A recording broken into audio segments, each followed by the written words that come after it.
Yeah, so good to be with you all again. How's the sound? Sound works okay? Yeah, okay.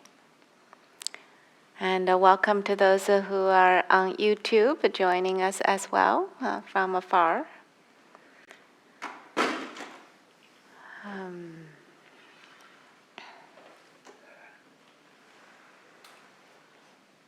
so today I brought a story. Um, and those of us who like to read the ancient Pali Canon Suttas, there are often kind of names and locations are showing up when we read the suttas, and if like me, I get curious. Who are these people? Where do they live? What their lives are like? And how did they practice? And so today I like to share a story of this person whose name is Ananthapindika. Some of you may know this. And the story I brought in was based on a compilation that Helmuth Hecker did, collecting various pieces of information from suttas and commentaries and Jataka tales, and kind of put it together to give us a little picture of what this person's life is like.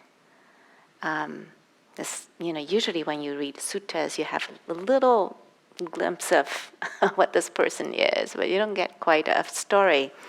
So I'm grateful that Hacker had brought this together. And in the suttas, often the sutta has the opening line that sounds like this. Thus have I heard, one time the Blessed One, the Buddha, was staying at a Savatthi in the Jeta's Grove in Ananthapindika's monastery.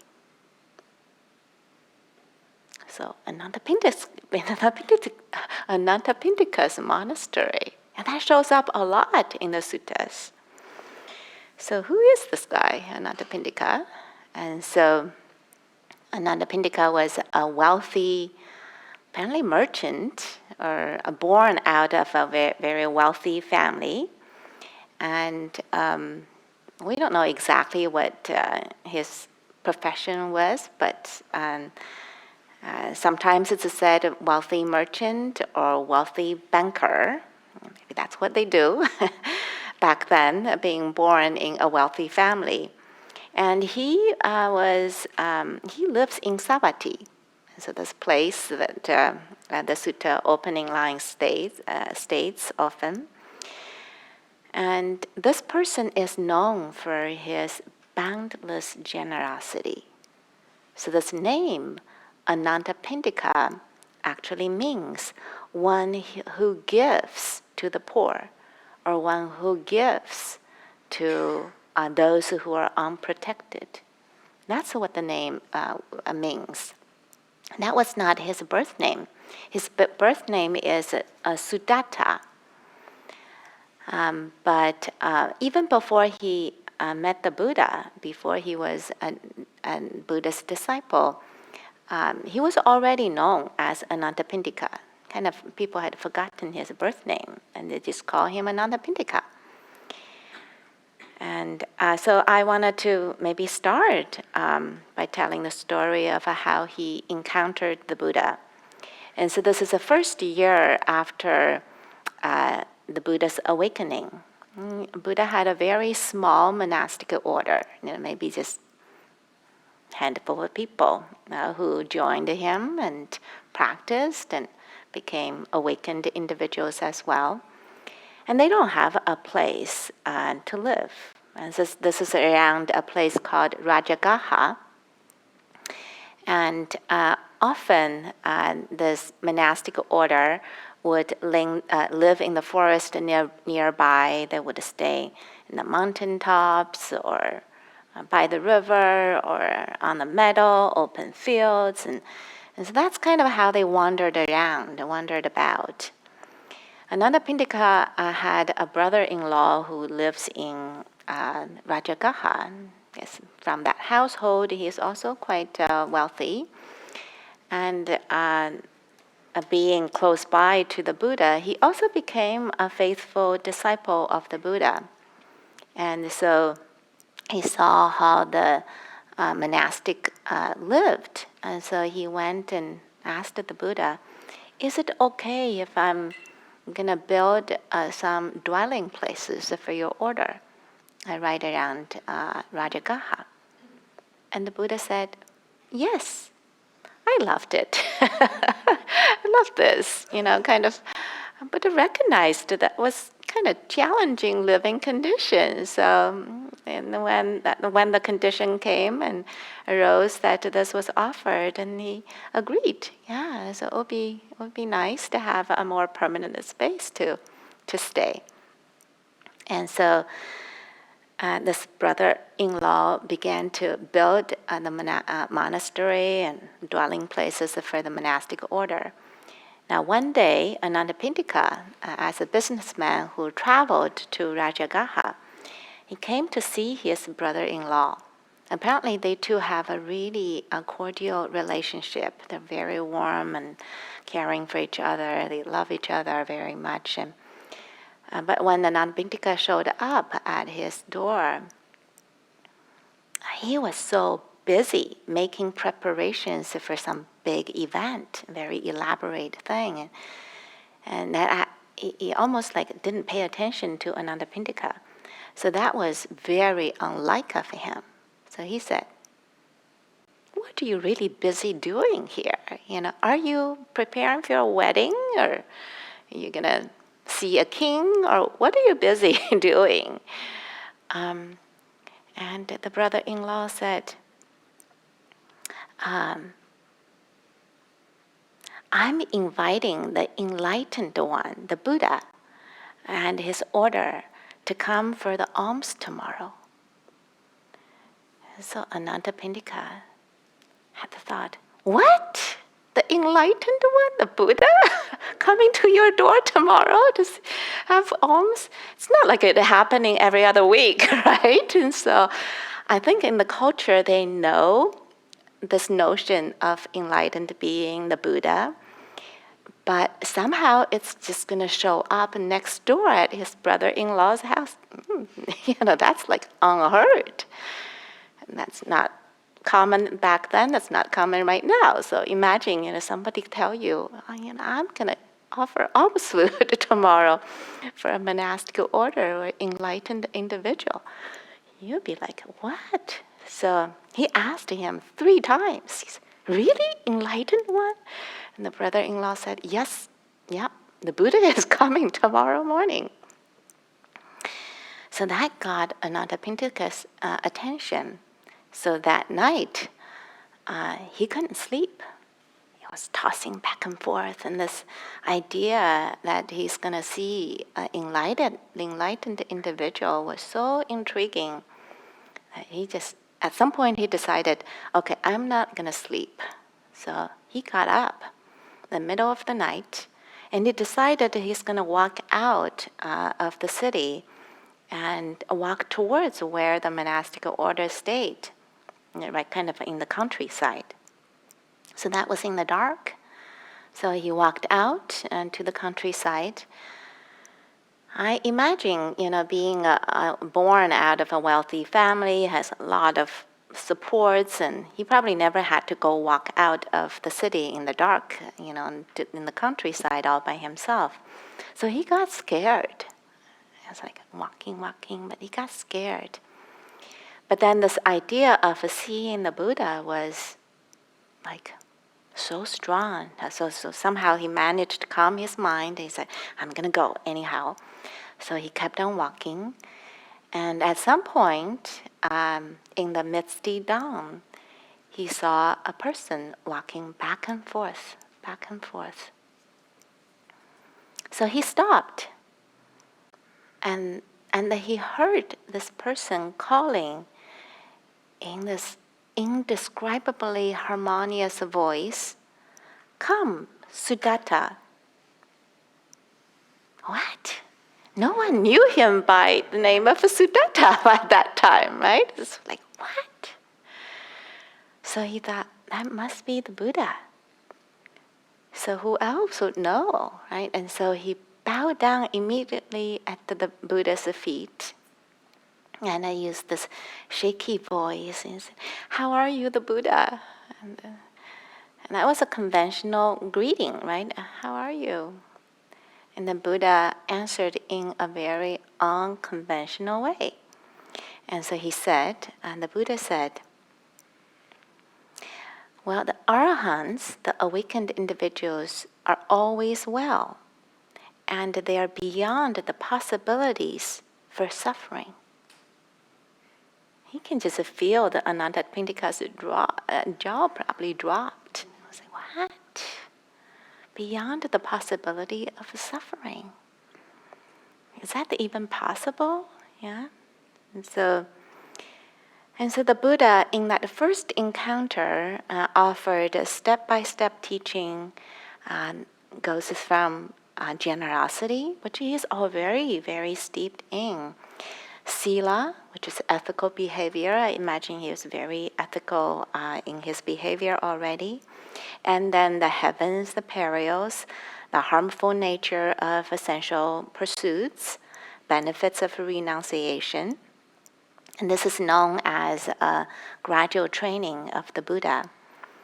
At some point, the Buddha sensed that Ananthapindika's heart and mind may be ready and quite receptive, quite open, available. And he offered him the liberative teachings of the Four Noble Truths. Upon receiving this teaching, Ananthapindika, the Dharma eye opened for him. He knew the truth of what the Buddha said. Right there. He had received it and he felt it in his being. So he has no doubt anymore that this is the way. This is the way. And so it is said that he entered the stream that would take him onwardly towards awakening in the future times.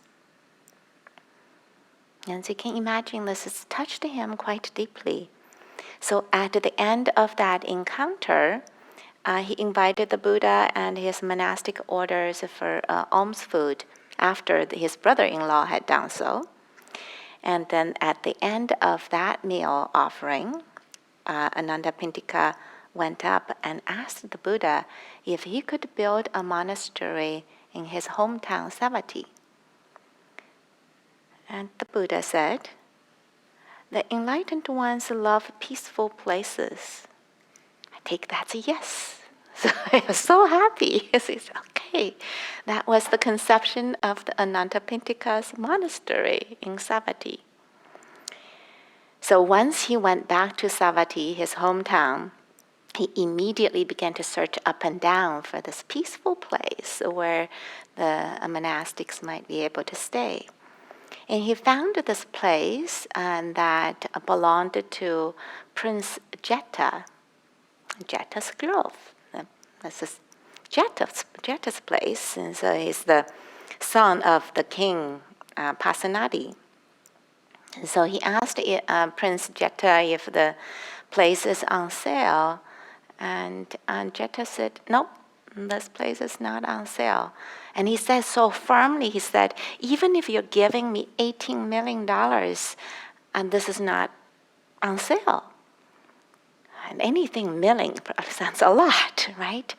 But he's a businessman, so Ananthapindika, not budging on this, said, I'm going to give you $18 million right now.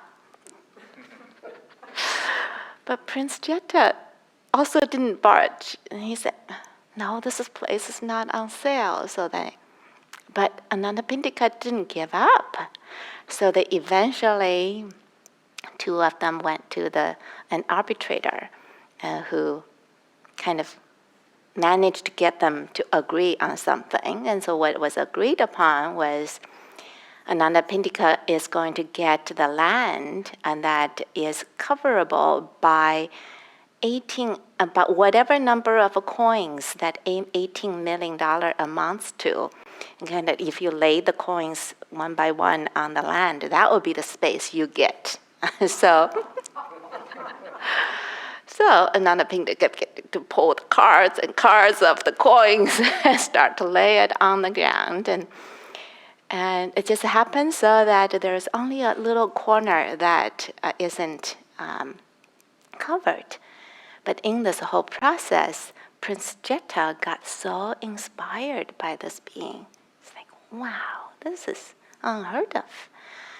And so he came and he said, well, okay, even though there's not enough coins to cover this corner, I'm going to build the gateway for this monastery for free. And apparently, Jeta spent the $18 million to build this gateways and offered it as part of the monastery. And so that's how the monastery got built. And then after that, Ananthapindika also spent a lot more to furnish it and put buildings on and put a huge celebratory event, invited all the monastics and everyone to come to kind of take the joy of this. And even after all of this, and he continued to support the monastic order and the broader field that he's in. And so in this way, he is known to be the foremost in his generosity, kind of as one of the great disciples of the Buddha. So I would also wanted to mention that this monastery, Ananthapindika's monastery, is a place that the Buddha spent a lot of his time in. Out of the 45 or so years of a teaching career, he had spent about 19, somewhere between 19 and 25 of them, the rain retreat in Ananthapindika's park. And so a lot of teachings flow out of this place, out of the generosity of this being. So I feel just deep gratitude for this. And I want to say a little bit about Ananthapindika's relational world. And so he has a family, he has friends. Ananthapindika was happily married, and his wife is also a devoted disciple of the Buddha. And she's very kind to maybe the big household as well as all the people who work in the family business. And then he has 4 children, 3 daughters and 1 son. 2 daughters were steeped in the Dharma and also happily married. The youngest daughter is very sharp and wise, also has a deep understanding of the Dharma, but also struggled in very phenomenal ways. She saw that her two sisters got married happily. For whatever reason, she couldn't get married. She got really sad, and lonely, and depressed, and eventually starved to death. It was very touching to kind of hear the stories of this, and Ananthapindika's family had to deal with the loss like this, just like many of us, all kinds of ups and downs, even with immense conditions, wealthy and good conditions he lived in. He had to endure the loss. He has a son where he has kind of, ups and downs, or down-ups, And his son, for a long while, didn't want to have anything to do with the Dharma. So he's busy, he's a busy businessman. I guess he inherited the big business of the family, and he's always busy. And Ananthapindika, it took a while. The story was that at some point he had to bribe his son with $1,000 for him to come for a upasesha day, which is a practice day, basically. And And I thought, wow, poor parents. That's kind of what we do sometimes. But there was a little happy ending in that somehow the bribe worked. I guess he's a businessman, so the father promised $1,000. That may be a lot. And the first time it worked because he was so busy. And just having a upasasha day means that he actually stopped working for a day. That was good. He finally took a break. So that wasn't so bad. And the second time, so he bribed with another $1,000 to say, oh, why don't you come with me to spend an afternoon at the monastery. And that's where he met the Buddha. And he did receive the teaching and connected with the teaching. And so over time, he also became a devoted Buddhist disciple, and he's known as the little Ananthapindika. So maybe we're benefiting from that as well. But I also wanted to say that it wasn't so straightforward for Ananthapindika, right? You can imagine the many years that the son just had no connection, was so busy with his business. And I imagined Ananthapindika at times might be pretty frustrated about, oh, he wouldn't listen to me. So, and Ananthapindika's broader social circle consists of a lot of different kind of individuals. As a businessman, he has people who may be like-minded, but he also has a lot of people who drinks. I don't know, maybe business people drink together when they're on business trip or something.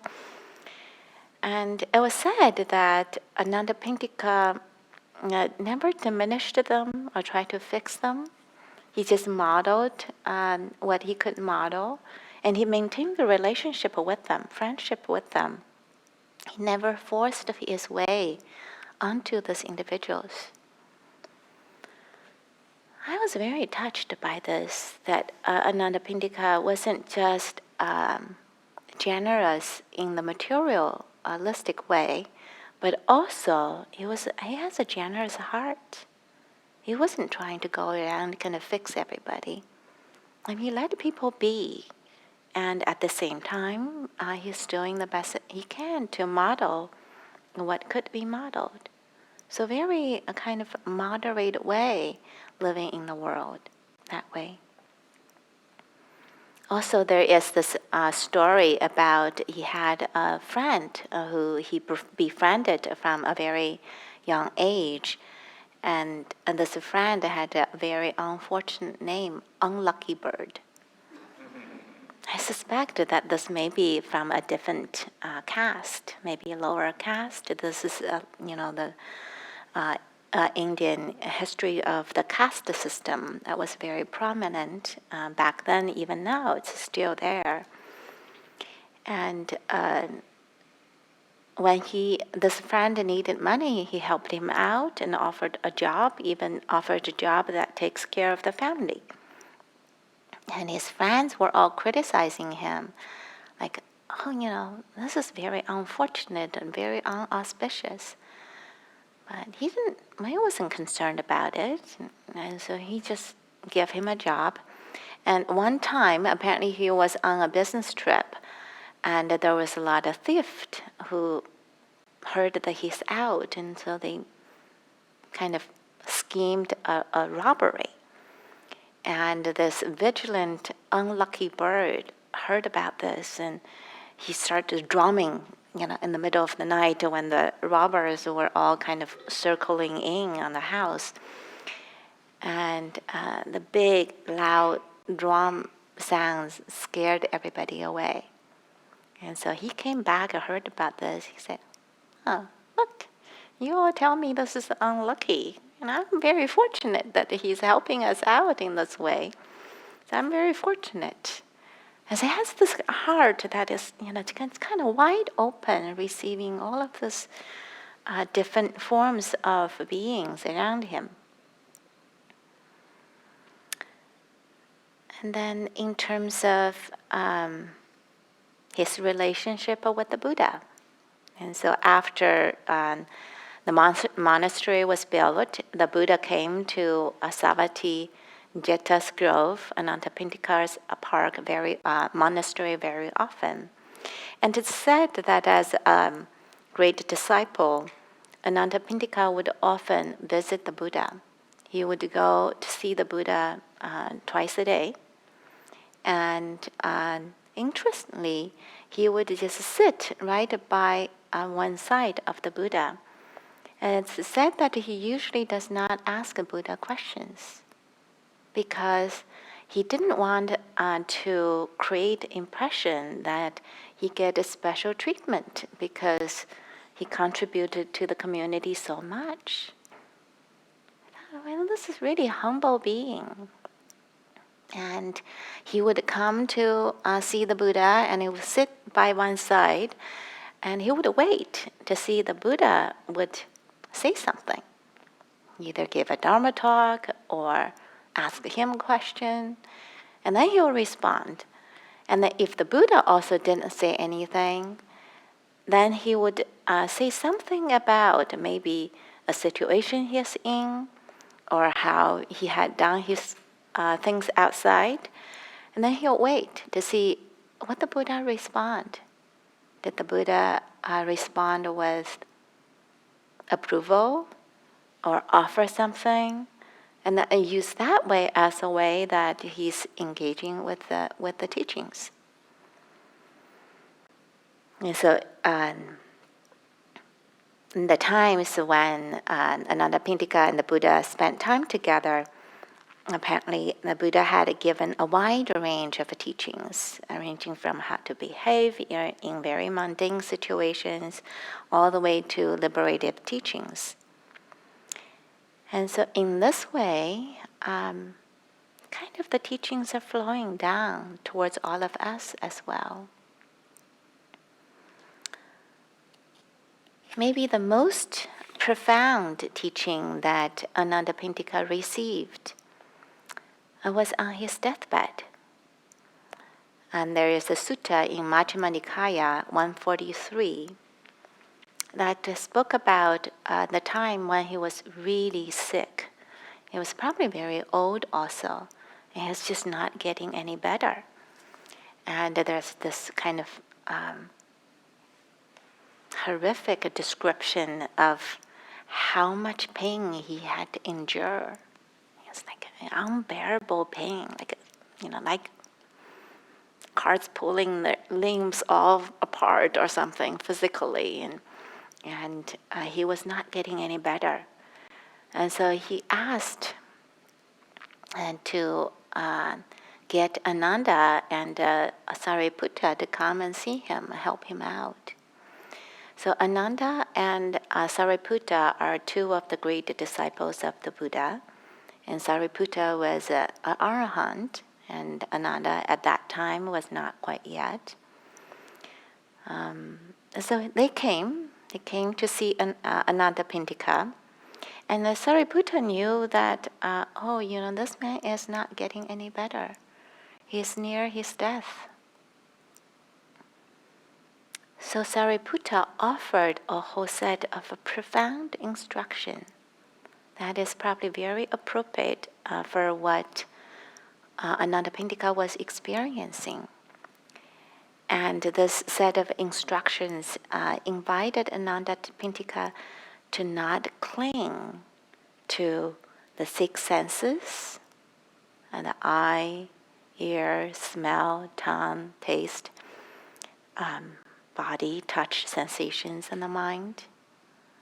And he went through this instruction one by one through each of the senses. And then he also went through the five aggregates. For those who knew, this is a teaching the collections of a body and mind. And said, not cling to each of this. And not cling to the four elements. And I just gave a talk a while ago about the four great elements, earth, water, fire, and air that made up our bodies. And not to depend on them. And then not just that, he went through all the immaterial realms and said not to cling to any of those either.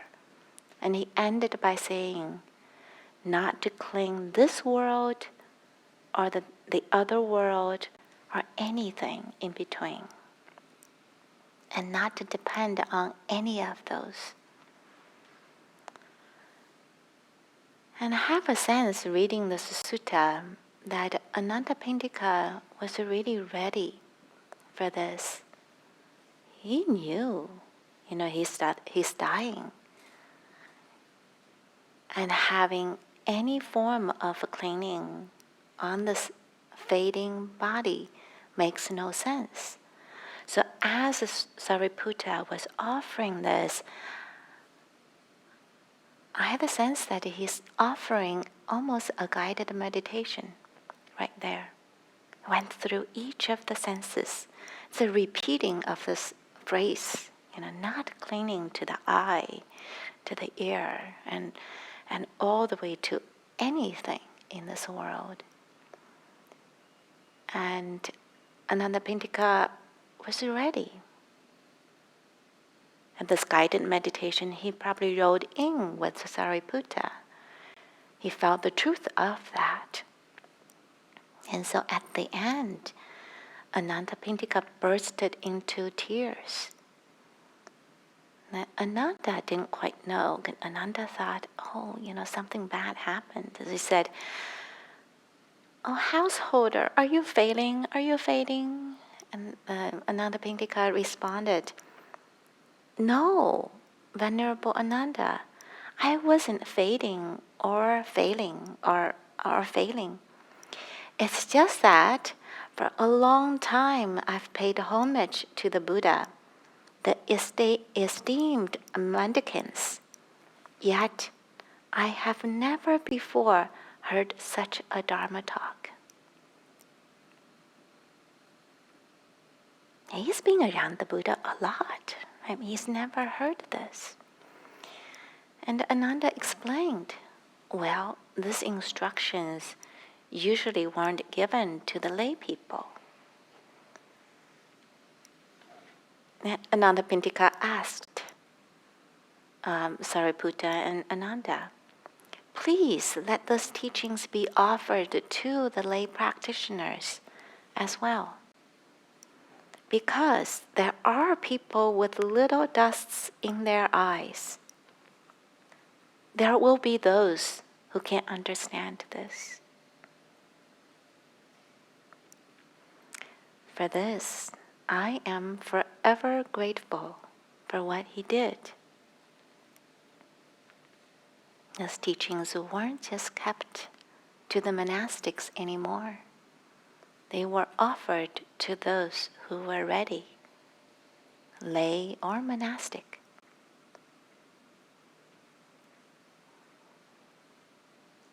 Yeah, I remember at one time when I heard this sutta, I said, I'd like someone to read this to me on my deathbed.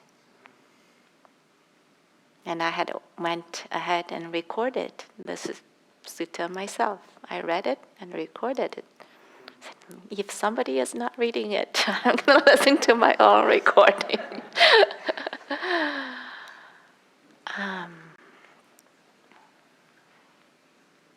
So holding that possibility for each of us,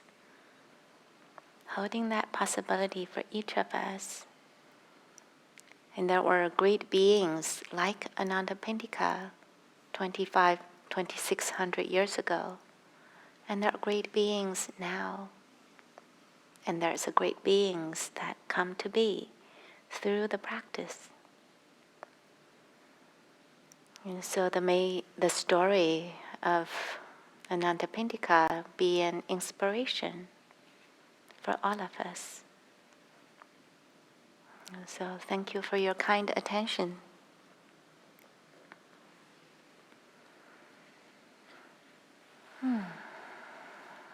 I have a few minutes.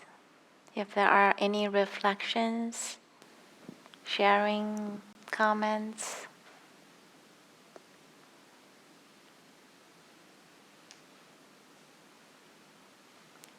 we If have you one. could wait for the mic, please. Then the people on YouTube can hear you.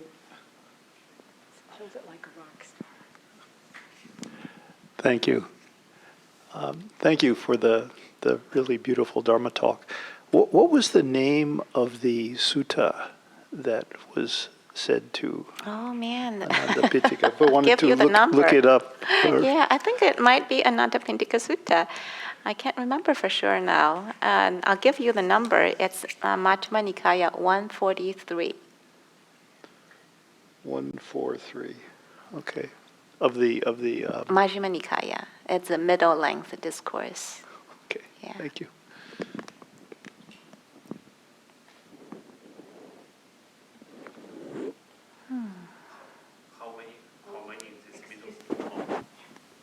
How many sutras are in this middle length discourse? 152. Oh, This okay. is towards the last. Towards the land, part. yeah. Okay. Yeah.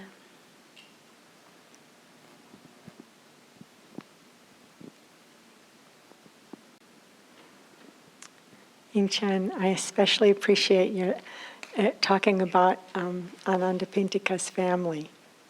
That really put it in a broader context for me. That's right. Yeah. Knowing that people back then have families and go through all kinds of ups and downs, just like us. For me, kind of brings what being taught alive. You know, it's true that they may be living in a different way, very different than how we live. There's also a lot in common. There's a lot in common as well. And that it was so special for this layperson to receive the teachings in this way. Yes, Yeah. that's right. Yeah, thank you. Well, maybe that's enough. And, I'll be around if there are questions and comments you'd like to come up and chat. I welcome that. Yeah. Thank you, everyone.